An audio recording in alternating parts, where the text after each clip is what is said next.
Hello friends, Superman को direct किया है जेम्स गन ने और इसमें स्टार्स हैं डेविड कॉरेनस्वेट और निकोलस हाउल्ट। सबसे पहले थोड़ी डायरेक्टर जेम्स गन के बारे में बात करते हैं। इससे पहले उन्होंने guardians of the Galaxy trilogy और उसके अलावा बहुत ही कमाल की फिल्में बनाई हैं। उनका जो यूनिक फीचर है उनकी फिल्मों का वो होता है सेंस ऑफ ह्यूमर, जो कि और जोक्स काफ़ी मेटा होते हैं।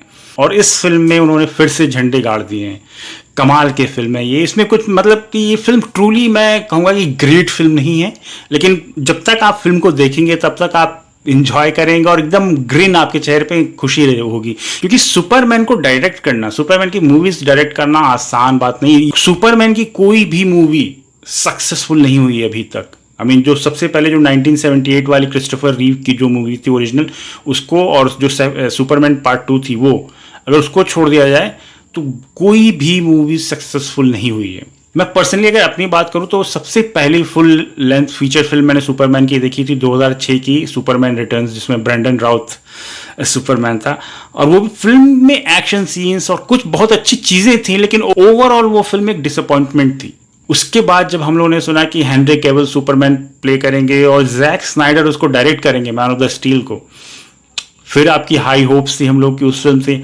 मतलब उसमें कुछ सीन्स हैं आपको अच्छे लगेंगे, कुछ कैरेक्टरिस्टिक्स हैं अच्छे लगेंगे, लेकिन ओवरऑल जब आप फिल्म को देख के निकलेंगे, वो उसके बाद बैटमैन वर्सेस सुपरमैन और उसके बाद जस्टिस लीग, तीनों ही डिसअपॉइंटमेंट्स हैं।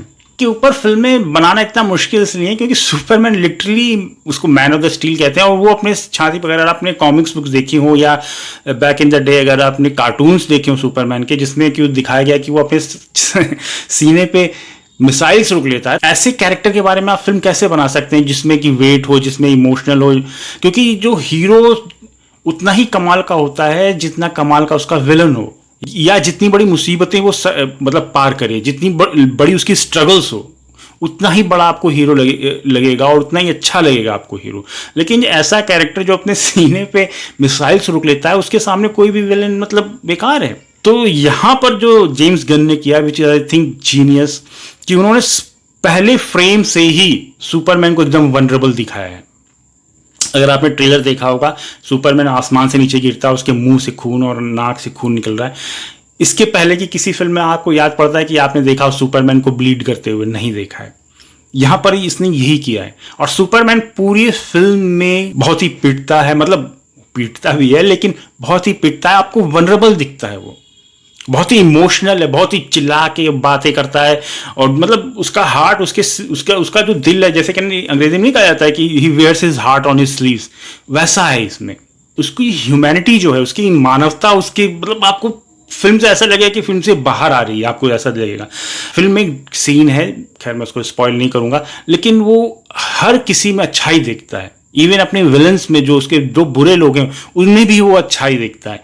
सबको वो बचाना चाहता है, सबको बचाना चाहता है। उसके रियल लाइफ क्या कॉन्सिक्वेंसेज होते हैं बचाने के, किसी भी दूसरे देश में तुम घुस जाओगे, भले ही आपकी नीयत अच्छी हो, लेकिन उसके कॉन्सिक्वेंसेज क्या होंगे, वो सब फिल्म में दिखाया गया बढ़िया से। बहुत ही फिल्म, भले ही कॉमिक बुक फिल्म है, लेकिन इसको बहुत ही ग्राउंडेड, बहुत ही कि मतलब इस तरह से ट्रीट किया गया है कि अगर एक सुपरमैन है वाकई में, अगर पृथ्वी पर है, तो असल जिंदगी क्या उसकी कॉन्सिक्वेंसेज होंगे, वो सब चीजें दिखाने की कोशिश की गई। और वो बहुत ही अच्छा, बहुत ही इंटरेस्टिंग लगता है। इनफैक्ट मेरा जो फेवरेट सीन है पूरी फिल्म में, वो कोई एक्शन सीन नहीं, बल्कि लोइस सुपरमैन का इंटरव्यू कर रही है, वो है कमाल का सीन। उसमें बहुत सारी चीजें जो सुपरमैन का कैरेक्टर है उसके बारे में उसको पता चलता है। मतलब वो सिर्फ लोगों को बचाना चाहता है और कुछ नहीं है, वो सबको बचाना चाहता है। जैसे मैंने कहा, एक तो सीन है जहां पर वो एक गिलहरी को बचा लेता है। आप देखेंगे और आपके चेहरे पे एकदम हंसी आ जाएगी, इन गुड वे की। मतलब उस तरह का आदमी आपको बनना है, वो आपको इंस्पायर करेगा to be a good human being. Last आखिरी बार कब किसी फिल्म को देख के आपको ऐसा लगा था कि मुझे एक अच्छा इंसान बनना चाहिए? ये है इस फिल्म का ट्रायम्फ। लेक्स लूथर के रोल में निकोलस हाउल्ट कमाल का है, और उसकी धीरे धीरे उसकी परतें खुलती है। मतलब आपको शुरू में पहले फ्रेम में ही आपको पता है कि वो विलेन होने वाला है, लेकिन उसके बाद धीरे धीरे कि उसका मेन मकसद क्या है, वो क्यों सुपरमैन से इतनी नफरत करता है, वो धीरे धीरे लास्ट में आपको, क्लाइमेक्स में आपको पता चलता है। और वो बहुत ही डिलीशियस, बहुत ही कमाल का है, बहुत ही रियलिस्टिक लगता है, बहुत ही ज़्यादा बिलीवेबल लगता है। डेविड कॉरेनस्वेट और रेचल ब्रॉन्सन जो लोइस लेन है, उन दोनों की केमिस्ट्री कमाल की है। मतलब वो दोनों ऐसा लगता है कि दोनों रियल कपल हैं, क्योंकि उन दोनों की फाइट्स और वो सब कॉन्स्टेंटली जो बिकरिंग है वो कमाल की, बहुत ही बिलीवेबल लगती है और बहुत ही कमाल की केमिस्ट्री, एकदम ऑफ द चार्ट्स। अच्छा, उसमें उसके अलावा एक जस्टिस गैंग करके एक ग्रुप है, इसमें नेथन गिलियन वगैरह हैं, हॉक गर्ल और मिस्टर टेरिफिक, जो नए नए कैरेक्टर्स इंट्रोड्यूस किए वो भी बहुत ही क्वर्की और बहुत ही कमाल के, और बहुत ही उनके सीन्स सबसे ज्यादा मतलब फनी थे उन सबके सीन्स।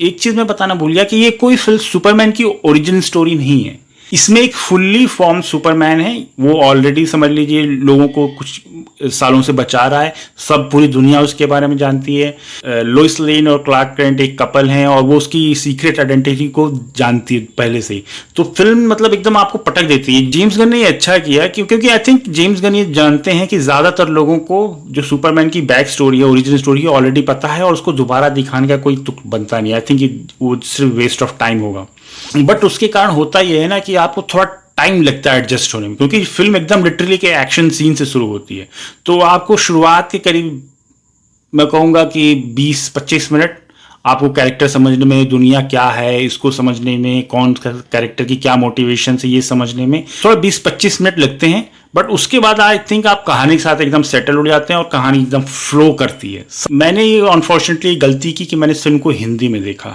मुझे इसे हिंदी में नहीं देखना चाहिए। अनफॉर्चुनेटली मेरे यहाँ शहर में जितने भी थिएटर्स हैं या मल्टीप्लेक्सेस हैं, वो सारे के सारे जो दिन के शोज हैं वो सारे हिंदी में है इसके, क्योंकि मुझे 3D पसंद नहीं है, तो मेरा मन था कि मैं इसको 2D इंग्लिश में देखूंगा, और वो लिटरली एक थिएटर में है और वो भी रात के 8:30 बजे, तो मुझे ना चाहते हुए भी उसको हिंदी में देखना पड़ा, और वो हिंदी डबिंग इतनी बकवास थी। और दूसरी जैसे कि मैंने बताया कि एक जेम्स गन की फिल्म है, यानी कॉमेडी है, डायलॉग बहुत ही फनी होते हैं, जो जोक ये लोग डब करते हैं ना हिंदी के उल्टे सीधे जोक मतलब इसमें डालते हैं, वो बिल्कुल भी फनी नहीं है, बिल्कुल भी काम नहीं करते हैं, फिल्म की आत्मा को कुचल देते हैं वो सब चीज। मैं तो रेकमेंड करूंगा कि इसे जाके देखिए, बच्चों के साथ जाके देखिए, बट हो सके तो इसे इंग्लिश में देखिएगा, तभी आपको इसको फुल्ली एंजॉय कर पाएंगे। फिल्म का रन टाइम है 2 घंटे 9 मिनट और फिल्म है रेटेड PG-13। तो दैट्स इट, सुपरमैन। अगर आपने ये फिल्म देखी है तो आपको कैसी लगी मुझे कमेंट सेक्शन में लिख के जरूर बताइए, और ऐसे और मूवी रिव्यूज के लिए मेरे चैनल को सब्सक्राइब करिए। बाय।